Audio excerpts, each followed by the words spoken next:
Otherwise, you get a speeding ticket for that.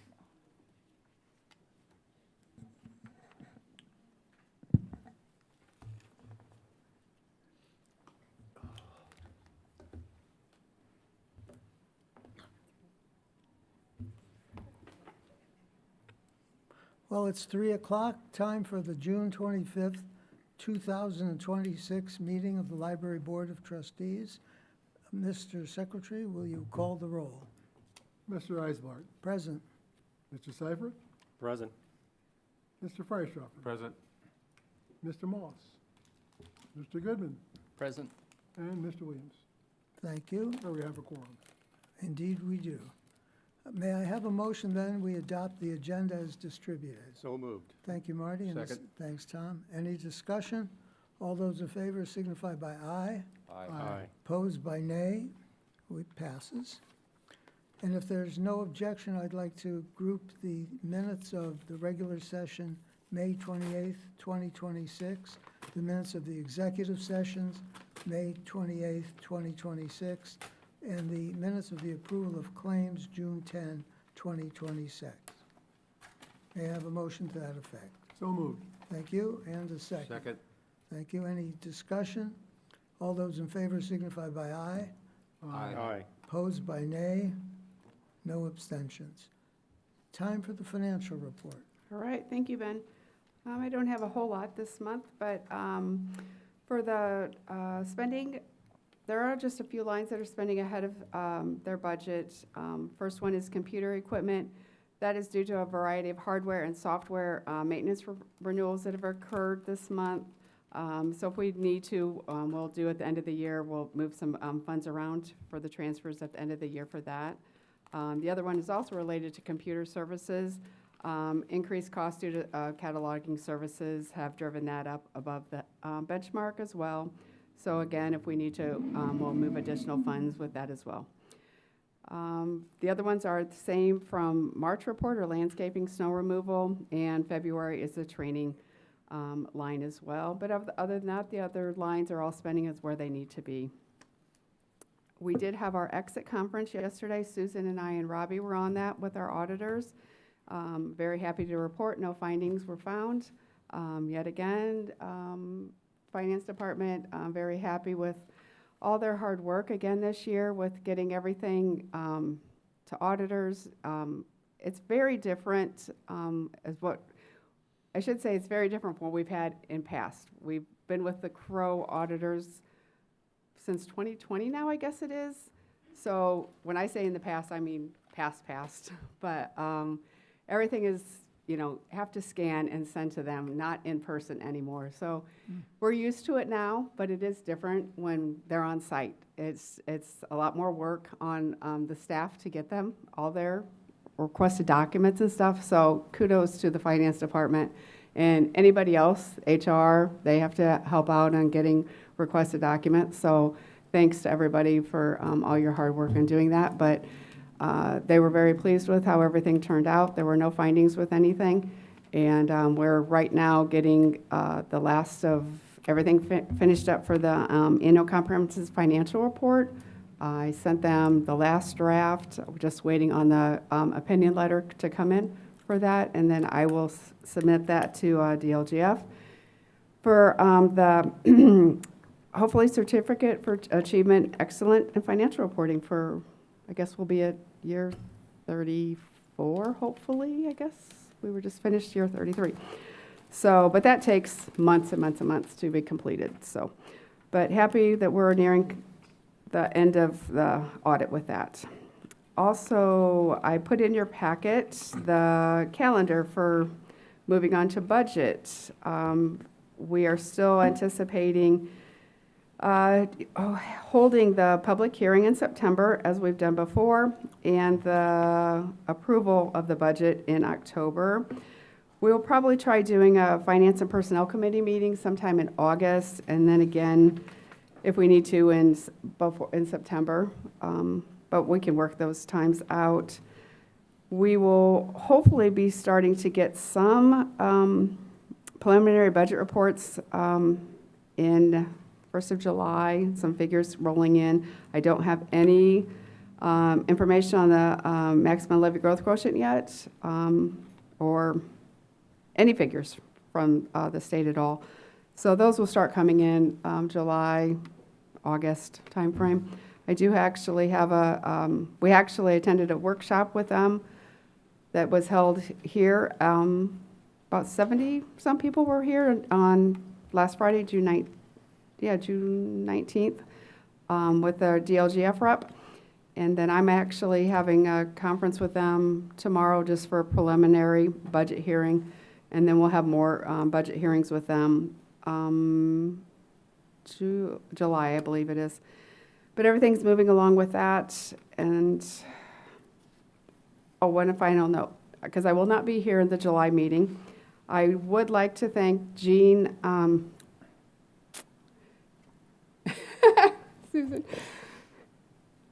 Jean, Only been here a couple of years. Jean Henry. Thank you.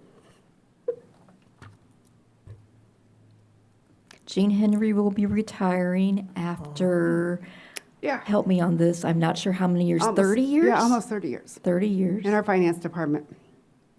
So I just want to thank her. but we all want to thank her. Thank you for thanking her. Anything else? I was going to do really good with that, so thank her for all her hard work in our area and her contribution to the library as well. Yes, she will be greatly missed. She has been an integral part of the team. And when we talk about the Financial Excellence Award that we have won 33 years and counting, she is Yes. definitely part of that winning formula, no pun intended, that has made that award a possibility. Yes. So if anybody has any questions, I'll be happy to answer them. Any questions on the financial report? If not, can I have a motion to accept it as distributed? So moved. And a second? Second. Further comments? All those in favor signify by aye. Aye. Opposed by nay. Let's move to the claims. All right. Claims today are, let's see, $373,000 and high dollar. 111,000 is for our main dock repair, main dock door repair, and system-wide electrical is 66,000, and employee insurance premiums are 43,000. Questions? If not, can I have a motion to accept and we'll circulate for signature? So moved. Second. Second. Any discussion? All in favor signify by aye. Aye. Opposed by nay. It'll be coming around. Okay. Marty, you're up with the Capital Projects Committee. All right, thank you, Ben. I will be brief. We are moving along, and we're happy to be introducing here, and I'll probably turn it over to Susan for this, but we do have our architects who are going to be giving us a presentation. I have Dan LaRosa here from Group 4, and we have Aaron Jennings and Adam James, all right, from Luminat here for a presentation. Anything else you wanted to add, Susan, or? I will add that we are coming off of 2 very full and busy days of community engagement, and we want to thank everybody who came out to DuPont and Aboit to give their feedback on the future of those libraries. They were very successful, and we just loved hearing from the community about their excitement for our future plans and letting us know what they want to see for their libraries. Susan, just to reemphasize too, that was members of our staff were there as well as the people. Correct. Our architects were there as well. All right, super. I think With we're- that, are we doing the presentation right now? I then? believe we are, yes. All right. Who's in charge, guys? So,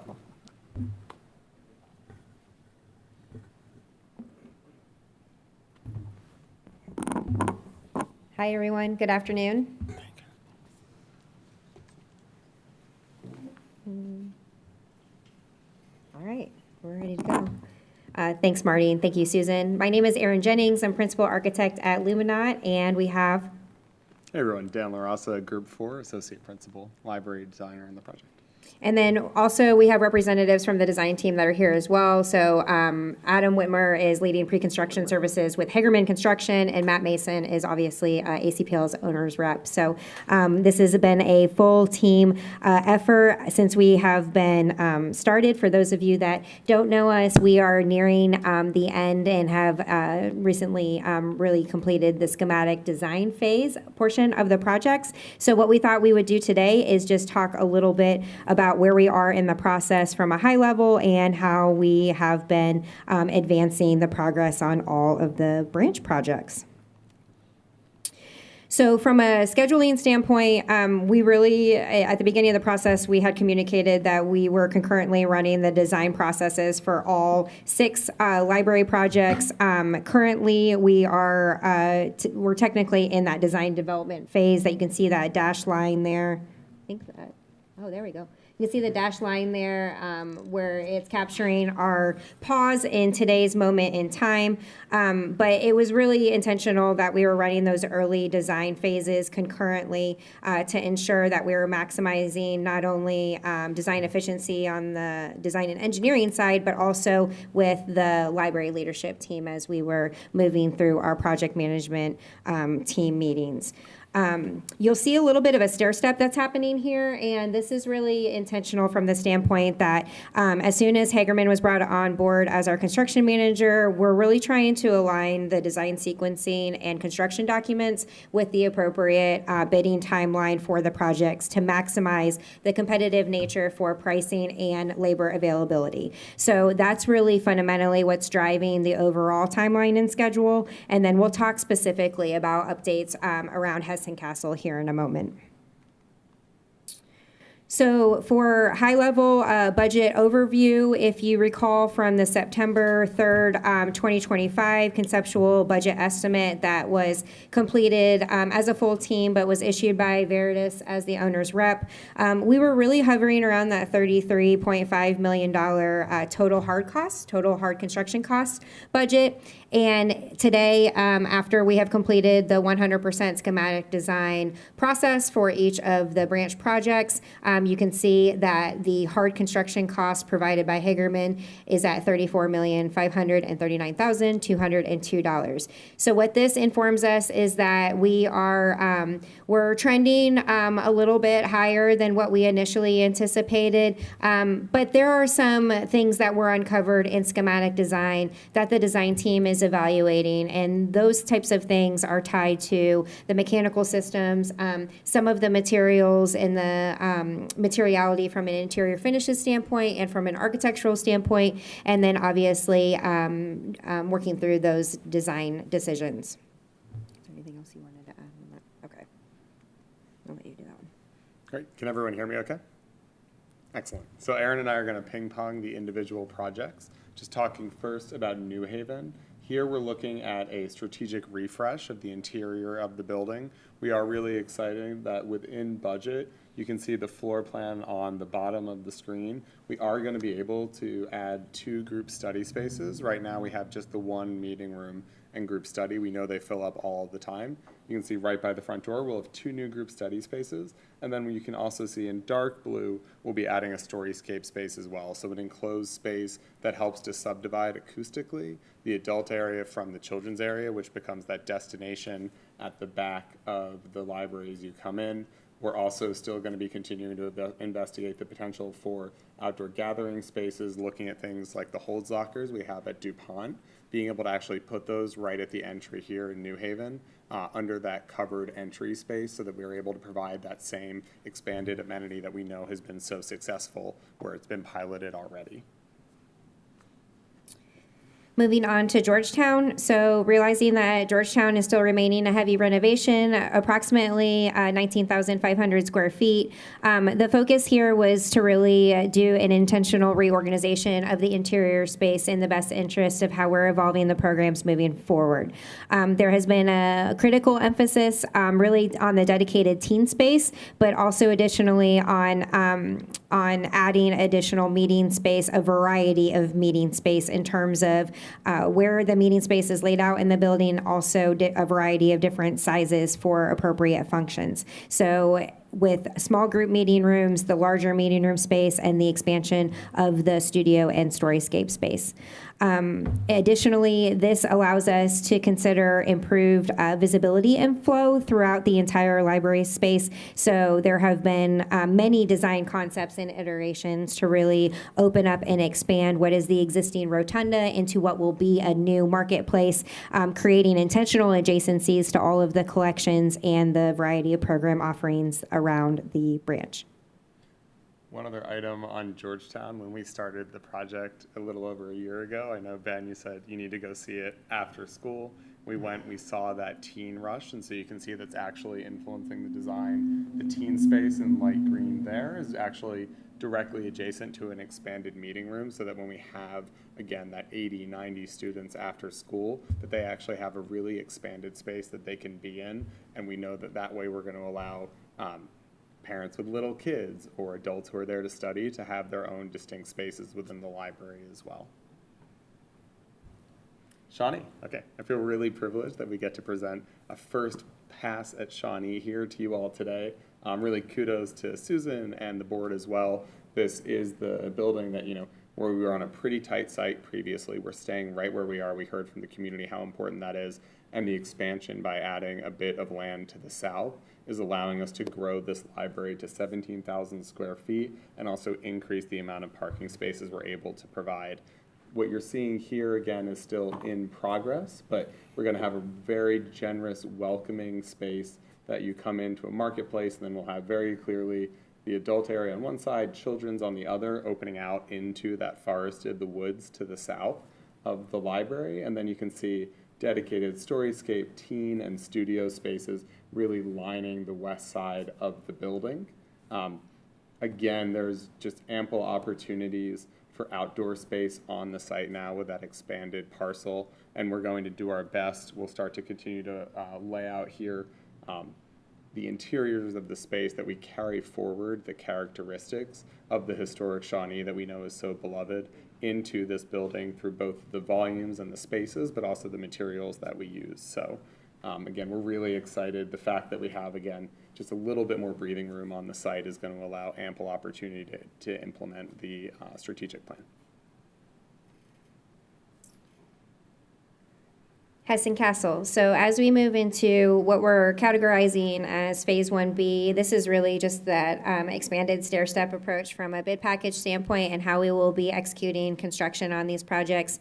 Hessen Castle is currently under study in two kind of design options. One is confirming the feasibility of reusing the existing branch location and potentially the site. So whether or not the building remains as the current building, or if there are modifications to the current building and opportunities at the current site location.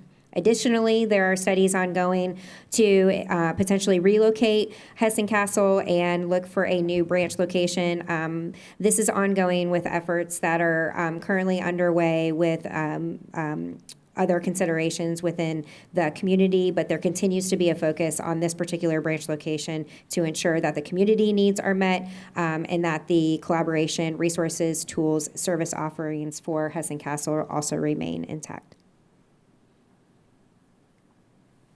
Great, so DuPont, we're really excited to show for the first time the expanded DuPont. When we looked at all of these projects during programming and conceptual design late last year, hearing from the community how heavily used DuPont is, we did see that there was an opportunity here. Specifically on the east side of the building, we have a lot of currently notches and insets to actually reconceive the east side of the building. You can see everything that's in that purple tone on the floor plan is actually pushing out and expanding the building. So we have these two intersecting grids at 45 degrees. That led to a lot of inefficiencies in the plan.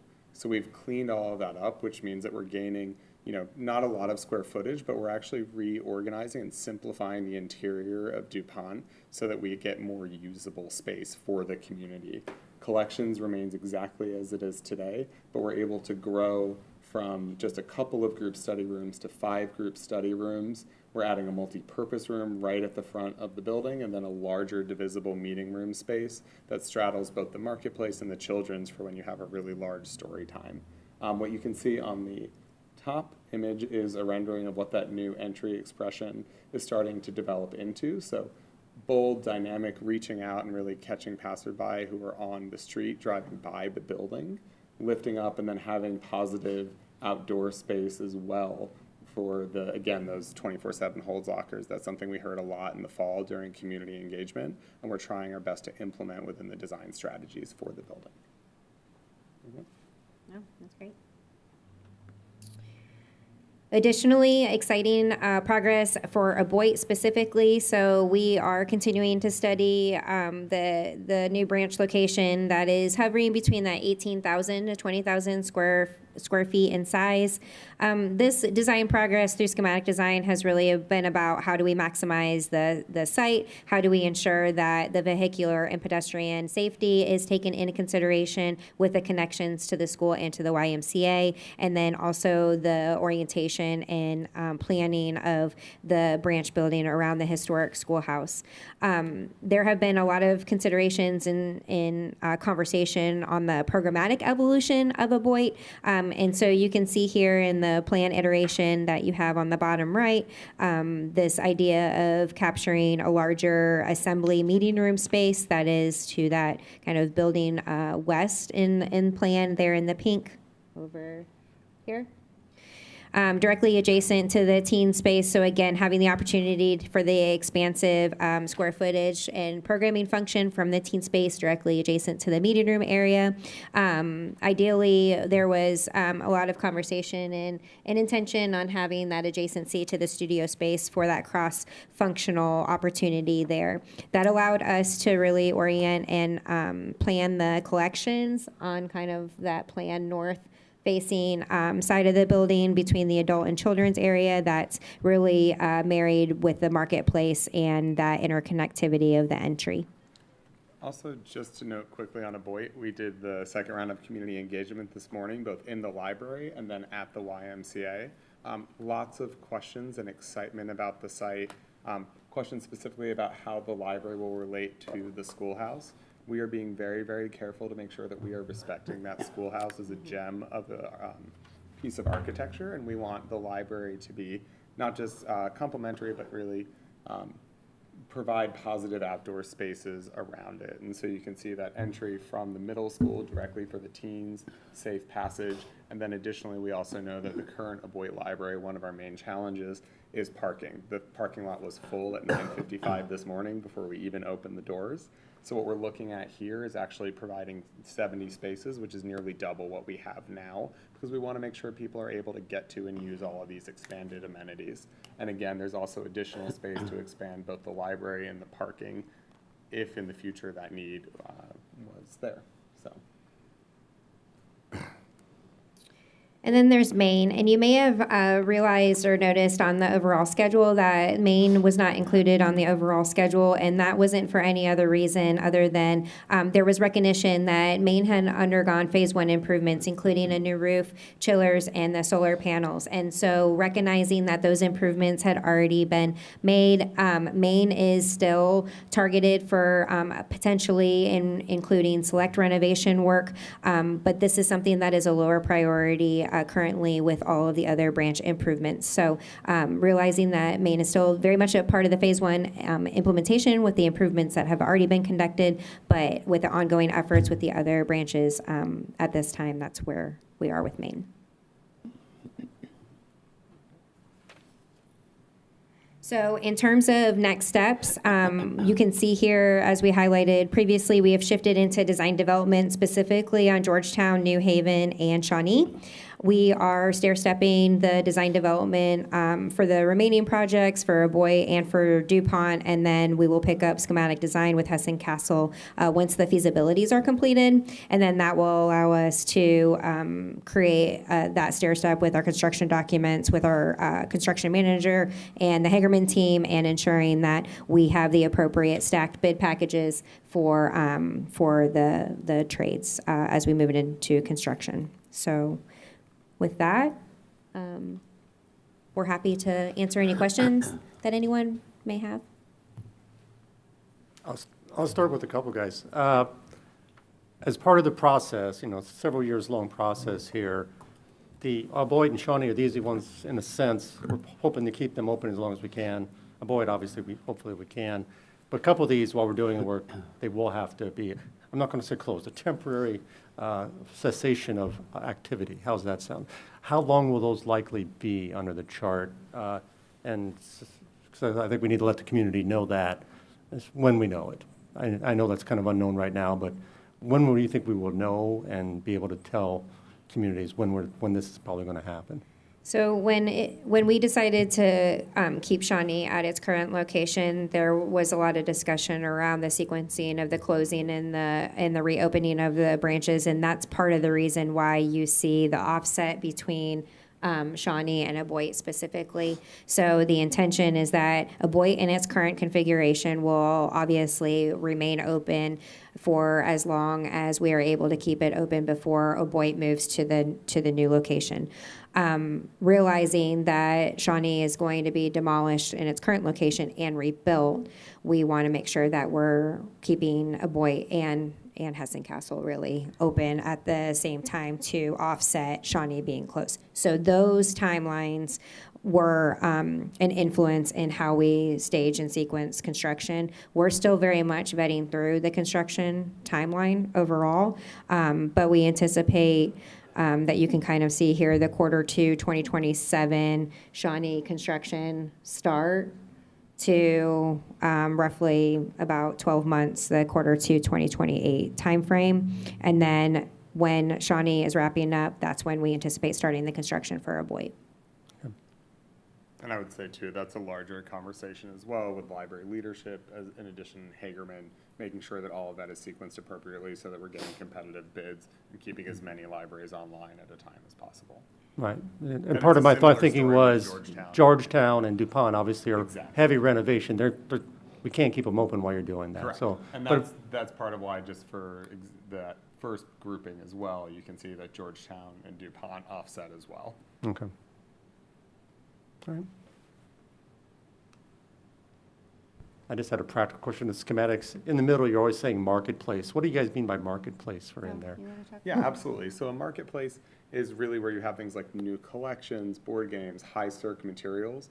It's where we want people to come in and feel welcome.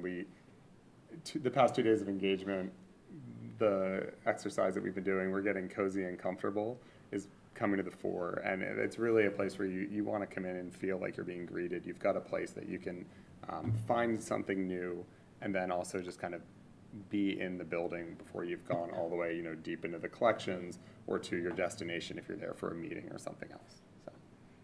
We oftentimes find that the marketplace spaces allow us to have informal programming too, because many of the furniture pieces and the shelving components are mobile and movable. And so it allows an openness to occur kind of at the entry point and the connected point within the library. Okay. What were some of the comments you heard yesterday and today? Let's see. So DuPont, a lot of excitement. One of the things we focus a lot on how, especially on these renovation projects, we can reinvent the interiors of the building to be both future forward and also flexible, learning from, things have obviously changed in terms of technology in the past 25 years. The comment that I heard most yesterday about DuPont was the fact that we were going to be able to fit a drive-through book return. People were incredibly excited about that because the parking lot is such a challenge and people are parking for 5 minutes and running to drop off their books. Little things like that make a huge difference in terms of the customer experience.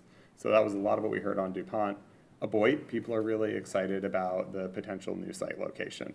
The adjacency and the connection to the park, the schools, and the YMCA was just a lot of, I would say, the core library users that were there at 9:55 in the building. They had a bunch of specific questions. They knew exactly what they wanted to ask.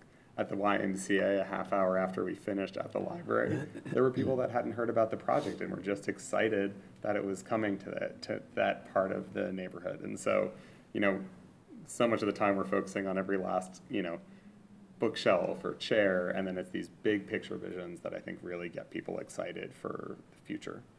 Thank you. There was also a bit of level-setting expectations as well. Absolutely. For instance, at DuPont, one of the primary concerns is lack of parking, and we hear that and we feel that, And also, we are landlocked there to a degree. So we did have to be realistic and transparent that you're not going to see a huge increase in parking just because we are not moving locations. So sometimes it's all about trade-offs. People really like the DuPont location because of its proximity to retail and other community assets that they go to.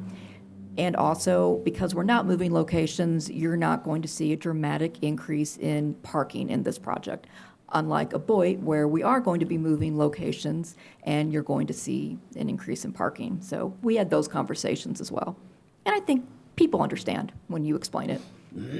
Absolutely. And the last thing I will say from the engagements, this was our second round. So when we were talking with you all about doing these projects, we like to listen first before we ever pick up a pencil. So we talked to the communities a lot last fall about what you'd want to see inside, outside your libraries.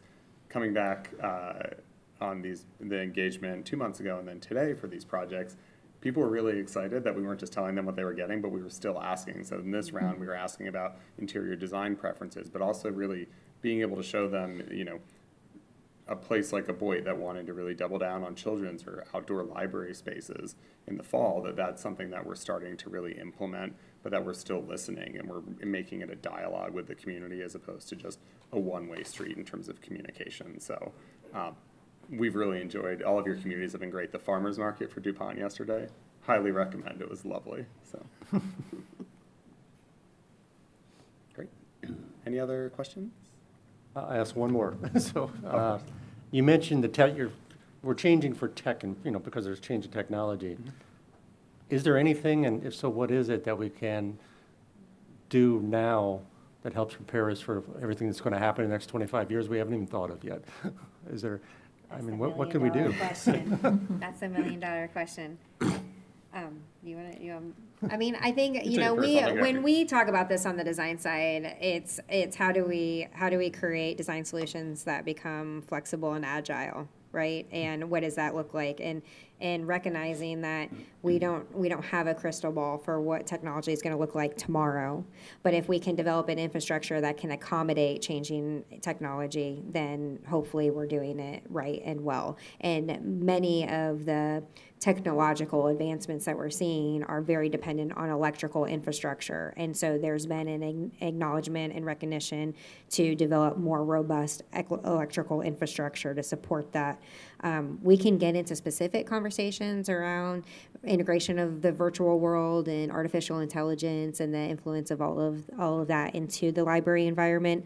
But really fundamentally, if we create that solid infrastructure moving forward, hopefully we're setting it up for success. But Well, I think the only thing that I would say is actually even taking a step back from technology. If we look at, some of the libraries that we're renovating, so Georgetown or DuPont in particular, those are fully open spaces with a couple of tiny group study rooms and then a meeting room, right? When we look at the DuPont plan that you saw today, we know we can't predict the future, but what you can see there is a range of different sizes and types of spaces because we know things are going to change, right? And that's going to hopefully give future library leadership, branch managers, the ability to adjust and tweak these spaces when that change happens, because we know it's coming, right? Nothing is ever going to stay the same. And so a lot of it is really trying to set up these buildings, both from a technology, but also really from a space planning standpoint for that adaptability. Great. Thank you guys so much. All right. I'm done. Thank you, folks. We could talk about this all day, so. Let's move on to Great, thank you. item 7 on our agenda. Susan, appointments to the Building Corporation. Thank you, Ben. And I thought I would start by asking Ted if he wouldn't mind giving a brief explanation of what the Building Corporation actually is. Sure. Many of you know this, but building corporations are not-for-profit corporations created by public entities like the Allen County Public Library. It's a vehicle to allow us to obtain financing and to allow our lenders to be secure in their financing, and it's a statutory procedure that's set up. Almost every public entity has a building corporation or had a building corporation at one time. Our current Allen County Building Corporation was created in 2000 for our last financing and last construction. We have continued to maintain that, even though we have paid off all of the loans and the debt associated with that. Part of the reason we've continued to maintain that over the last couple years is we weren't quite sure how financing was going to go for our 2024, now 25, 26 capital projects.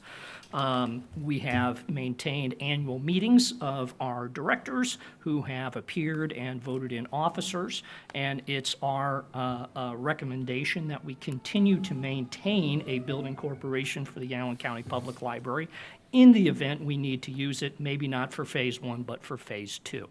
So we have presented, and Susan's prepared a list of the directors that we're seeking to have reappointed by our library trustees to the building corporation. I did, but I did make a mistake, and I apologize, on one of the names.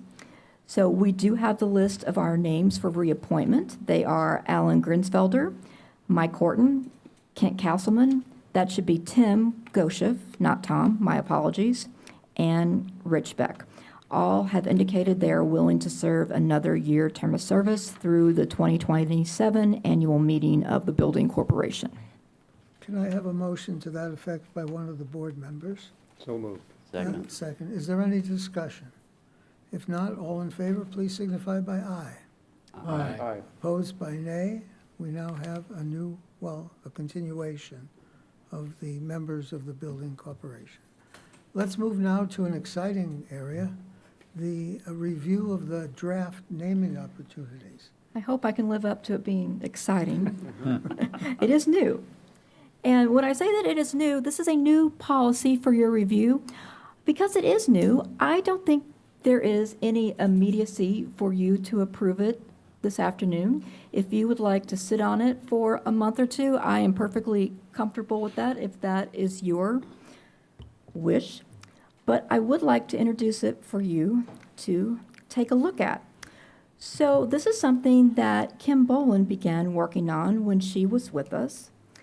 We do have named spaces in the main library, as I'm sure you're aware of, such as the Kroll Gallery and the McMahon Room.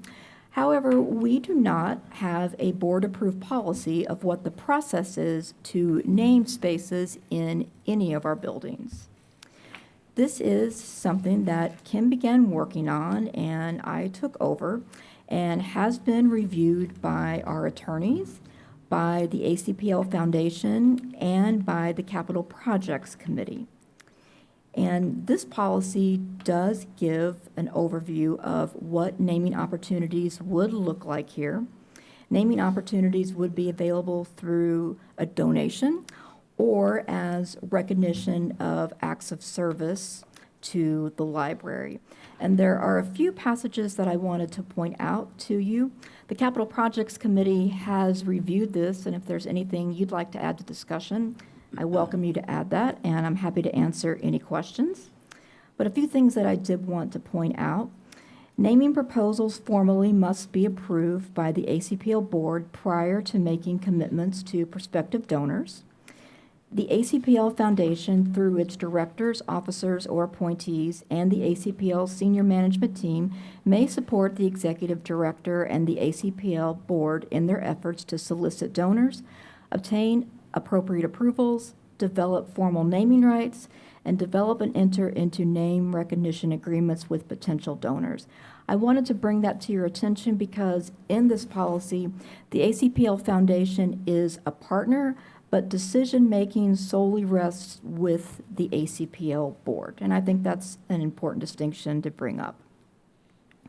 You'll see highlighted in the draft policy under naming opportunities on the first page, Section 1, Part B, for contributions toward new construction or significant renovation within an existing building, a substantial gift is defined as at least 50% of the total project cost or number agreed upon by the ACPL board. That is a figure that the Capital Projects Committee asked me to do some research on to see what the standard rate was. My research showed there really wasn't an exact standard. There was a range. I found a range anywhere from 20% to 60%. I put 50% in there as a good benchmark, but of course, that is open to discussion from this board. A few other things that I wanted to bring up. When we were doing our research on this policy, one good practice that came up was including the duration of naming rights. That if an entity made a donation or if naming rights were given to an organization or an entity, it was important to have a duration of that it wouldn't be for eternity, but there would be some guidelines or timing around that. So there is an inclusion on page 2, duration of naming rights. The duration of naming rights will be determined at the time of the donation and spelled out in the formal naming agreement, and the donor would have the option to renew at the end of each update period. There also is the option for exclusion. While the board is grateful for and encourages donations from all individuals, businesses, and organizations, the executive director and board reserve the right to accept or reject any naming proposal upon review and/or decline any gift to the library. And finally, at the very end, it does say that the board, in its sole discretion, reserves the right to terminate or alter a naming designation under unusual or extraordinary circumstances. So again, the board does have the sole and final authority to reject any sort of donation or naming request. What's the board's pleasure, to discuss it and vote today, or take a month and look it over? I will speak. I have read this before. I was part of the Capital Projects Committee. I would definitely recommend that the members who haven't seen it read it and think about it, so I would not say we should do it today. I would wait at least a month to give everyone the opportunity to read this, and then maybe have our discussion next month in total, and then decide then, are we voting then, or even pushing it off for another month to reflect on what everyone has brought to the table. To me, this is an important thing. It's, frankly, in my mind, it's here because as we went through the funding for the capital projects this year, in our talk with various political bodies, the county council, the city council, their members, this came up and about these opportunities. And so I think that's why we want to just make sure give it all the time and thought as we go forward through this. Because I'll be honest, I've expressed my reservations already to some people, and I have some reservations about part of this, and that's naming of the building. But I just want to talk that through with everyone at the time. But otherwise, I fully support it otherwise as it is. I just think everybody should read it closely. Doesn't sound like there's any urgent need for it now, but you explained it very well. Has there been anybody that's expressed interest, or? Not yet. Of course, chance favors the prepared, but not yet. Right. So I'm not hearing anything is imminent. Shall we postpone it till next month and give an opportunity for all of us to read it? Okay. Great. Your report. Yes. Last week, the Audio Reading Service held their annual volunteer recognition banquet for their volunteer readers with more than 100 volunteers in attendance. We had that out at the Merrill Center. It was lovely. Also last week, the Friends of the Lincoln Collection, in partnership with the Black Chamber of Fort Wayne, presented the 2026 Roland Lecture on June 19th, Juneteenth. And if you weren't able to join us in person, it is up on our YouTube channel. And it was presented by Dr. Lucas Morrell from Washington and Lee University. And it was very well attended, and it was an excellent lecture. Members of our library leadership team recently toured the Fort Wayne International Airport, got a great tour from management there, and special emphasis was placed throughout the tour on universal design and accessibility features that could potentially be incorporated into our new buildings. We learned a lot, and we're very excited that the airport team were so generous with their time. It is definitely festival season here in Fort Wayne, and we have been very busy. Our staff had an outreach table at Arab Fest, and the Genealogy Center staffed a table for 4 days at German Fest, and we will be participating in the city's 4th of July parade. And Saturday, July 18th, will be the finale concert for Rock the Plaza after 17 years of concerts. And to go out with a bang, we will have an extended show from 4 p.m. to 10 p.m. featuring 5 live bands. So it will be quite a send-off to a real legacy of live music downtown, and we hope you can join us. And that's my report. Any questions? Sounds like a busy time coming up. It is. Any new business that should come before this body? How about public comment? Anyone from the public that wishes to comment? Seeing, Pete, are you pointing to someone? Oh, well, you just bought the item. Okay, hearing and seeing none, I'll entertain a motion to adjourn. So moved. Second. Anyone, opposition? We are adjourned. Thank you for your.